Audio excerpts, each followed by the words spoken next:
I think it's all adaptations of books have their own challenges. Jonathan's incredibly imaginative book. It's a series of choices. You have to make choices about what you're going to focus on and what story you're telling, and include Jonathan in all those choices and make sure he's okay about it, which he was. Jonathan was a fantastic partner to myself and to Eric Roth all the way through the process, actually. But it's in the end, it's a strange sort of mash-up, really, if you like, of the original author, then the screenplay author, and then the director, and you make something unique and something different from all three minds.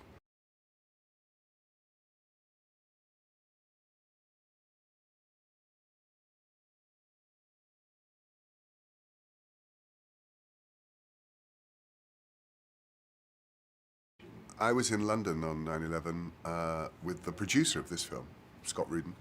We were actually finishing The Hours at that time, and both of us shared those days in the aftermath together. And I think both of us went through a pretty traumatic time in London, as many people did, and trying to get back to New York, which we eventually did together. And I suppose part of the reason for doing the film was because we shared those days together. I think that everybody has their own 9/11 story.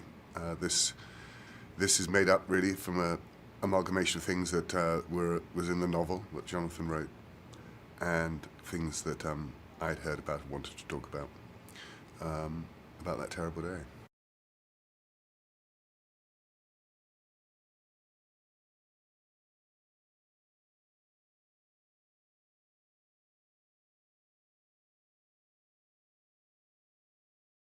We auditioned extensively, many thousands of kids all across America and indeed in Europe, in England as well. And we were very aware of the particular, challenges this part would demand, and the character has all sorts of special needs, anxieties, phobias that are relieved by his father, and then when his father dies are exposed more acutely. And we needed a very fiercely intelligent child, but a child with a huge emotional range. And we found Thomas. I didn't actually. My producer remembered him on Kid Jeopardy. He won a TV show in America called Kid Jeopardy, and we auditioned him. And Thomas showed all the promise that he eventually did come to realize on screen. I think he gives one of the greatest screen performances by a young actor sort of ever.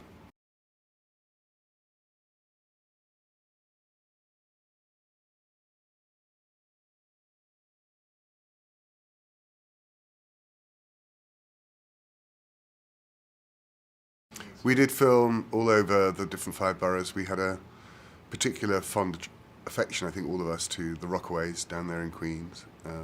That's the houses on stilts where they go, because it's such an unusual and fascinating area of Queens. But we shot everywhere. We shot, we had, Bed-Stuy and underneath the elevated train there. I mean, I remember that day just because nobody could hear. The noise was so intense.